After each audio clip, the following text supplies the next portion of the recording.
one of the possible fallacies that exists among people is that there's an idea that this sector benefits the big man, right? It's just something to the government and the big man. They want to know what are the benefits to the average Jamaican. I think your question highlights that the mining sector has never truly told its story. And that is a challenge. And I've already been challenging our stakeholders, our partners, and our ministry to tell the story of the mining sector. And I guess this is a good time to say, I think initiatives of this nature, with us sitting down with various stakeholders, people who've been involved in the sector, is a good way to share some of the realities. I think whether you look at it nationally, whether you look at it locally, mining has been critical to moving Jamaica forward. The reality is that 75% of our export earnings, our US export earnings, comes from the mining sector. Mining contributes about 2.5% of our GDP. I think over the years, billions of dollars have come from mining and have gone back into community development through entities like the JBI. Again, we don't speak about that enough, but more importantly, I don't think we speak about the families that have benefited from direct employment in mining, the indirect employment through contracts and contractors. You know, when I sat with Jamalco, they spoke about over 1,000 employees and over 1,000 contractors. And we call those numbers, but those are families. Yeah. Those are people who are using the proceeds from their jobs, right, to help send their children to school and to build out generations. I think we don't tell those stories good enough. One of the good things in mining is not just the jobs, but mining has traditionally for years had higher paying jobs, right? Yes. But outside of that, entire communities have been built around mining.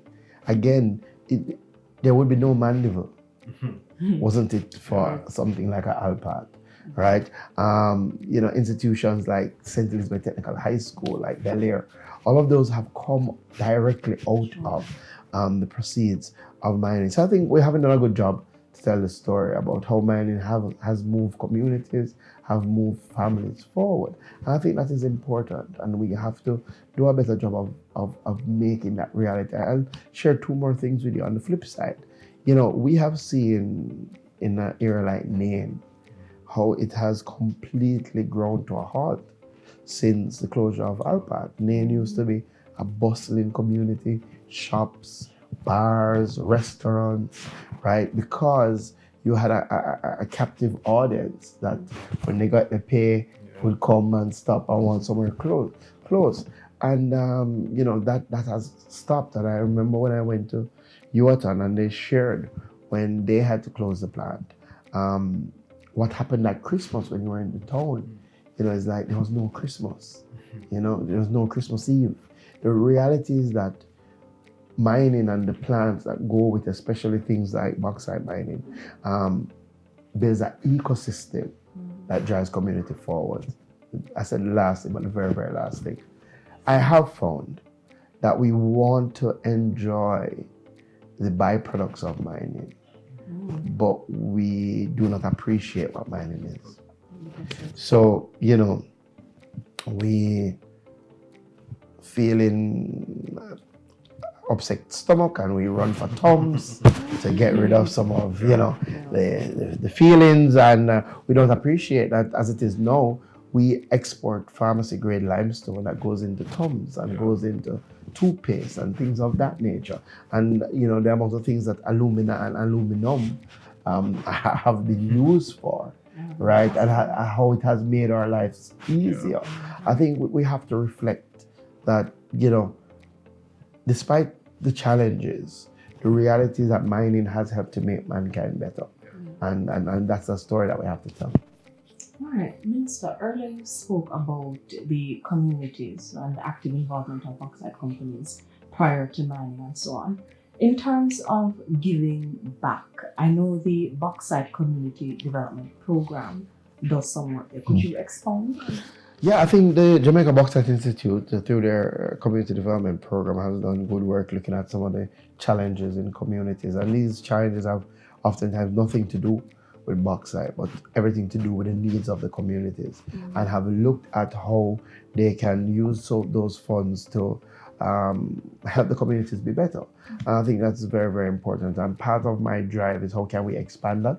How can we do more projects? How can we look at more areas? The Bauxite Institute has started to expand its scope of projects in terms of communities, appreciating that, even if bauxite only happens in one part of a parish, right, it's still beneficial to look at the needs of the parish and to see if we can use those bauxite resources to service those needs. And we've seen a lot of good projects around things like hospitals, health centers, and we want to continue that sort of work. We've seen a lot of good work around education, and I think that's important. But more importantly, especially now that we have a sort of joined up approach to the ministry, it's looking at some of the work that has already been done, is being done in agriculture, and seeing how we can expand that, because it's very critical that we're looking in communities and trying to get them into productive activity, right? How can we use the community development funds to ensure that where land has been reclaimed and is now there, that it's being utilized, that we're providing employment opportunities through agriculture, entrepreneurship opportunities through agriculture. So we're going to continue to expand the Community Development Fund and its reach and its projects. We think that's very, very important, especially as we look at the engagement of the community and ensuring that we have a better perspective of our mining sector. You had alluded to this response, this question earlier. When one thinks about the mining sector, the default thing that comes to mind is bauxite mining. But in your assessment, where do you see the development of our other natural resources in the country? Yeah, bauxite is still important, very important. But again, I'll say it again, we have a lot of opportunities.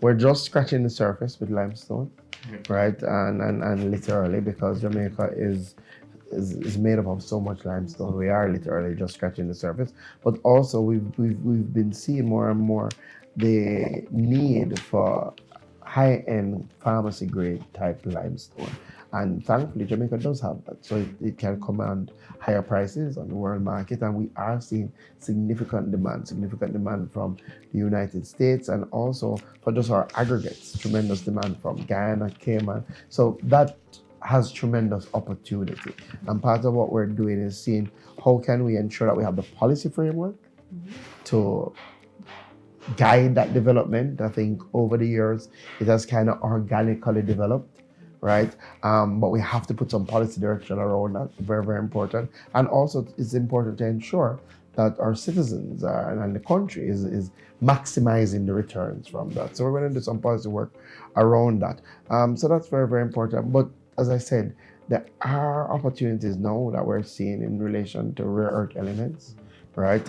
When you look at the world and how important those elements have become, and where the majority of those are located, and how critical it is for countries to see if they have those deposits, it seems highly likely that we have deposits of rare earth. Clearly, we've done work on it. It's all about now seeing if we can extract them in commercial quantities, right? And thankfully, we have people who are working on that.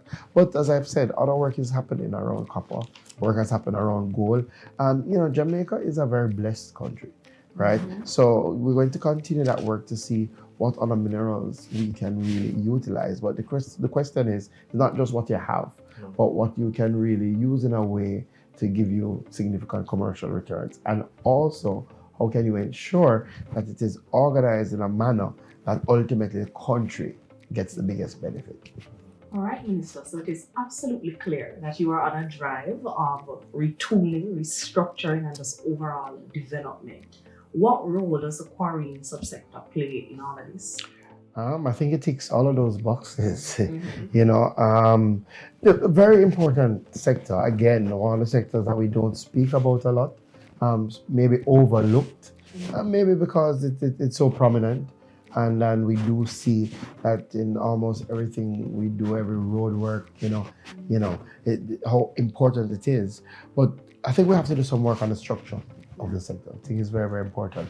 I think we have to ensure that the standards that we establish are maintained, right?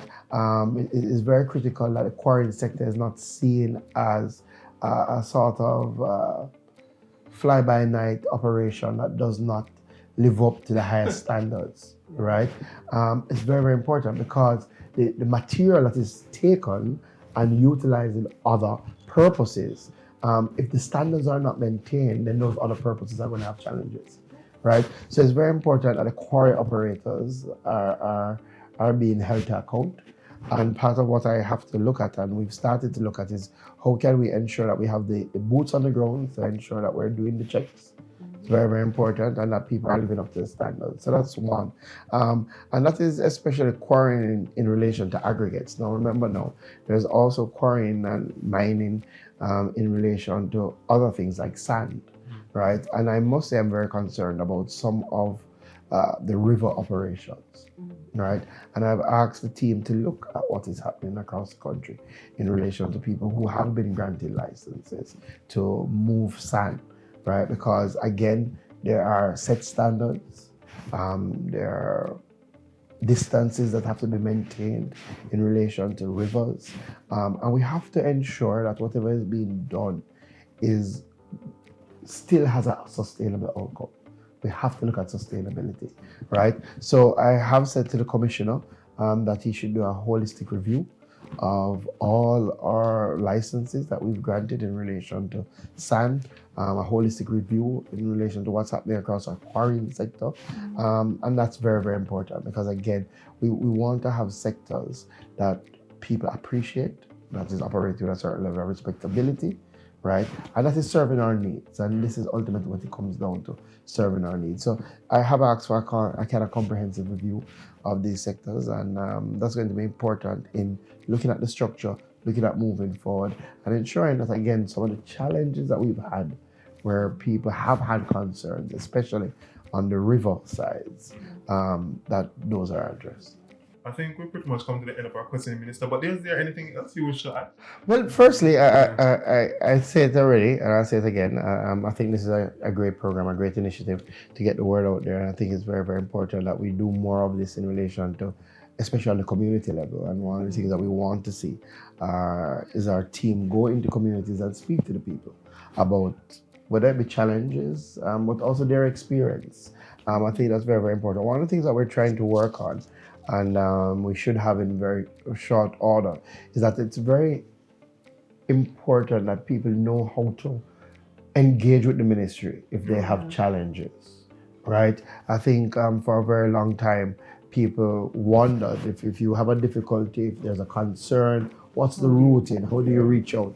And in this age of technology, we don't have an excuse, right? So we've been working with our international partners to see how we can pull together a sort of application, something you can download on your phone. That if you have issues, if you have concerns, you can reach out to us. If you think something has happened in your area that is connected to a mining operation, you can let us know so that we can know in real time and that we can respond as much as possible in real time. So it's very important that people can look out for that. I do expect that in another month maximum that we'll be able to unveil that and people will utilize that. The other thing that we have to do is that, the structure that we've used in mining is to set up, especially using bauxite as the model, is to set up community groupings, right? And for those groupings to have a wide range representation and for them to meet regularly and to raise any concern or to advocate for projects or things of that nature. What I've found is that in areas where those community groups are strong, where those community councils are active, we have less challenges, right? So I've already said to the team that we have to do a sort of fulsome audit to see what is happening with our community councils and revitalize them. Some of them need some support. Some of them, the leadership has changed or the person who was the driving force has, so we have to get our community councils back up and running because we want communities to appreciate that this is a partnership, right? This is not outside of them, it's for them. And everything that happens in the sector is about how can we move Jamaica forward, how can we help move the world forward, and how can we ultimately have a better country. And they are critical to that movement.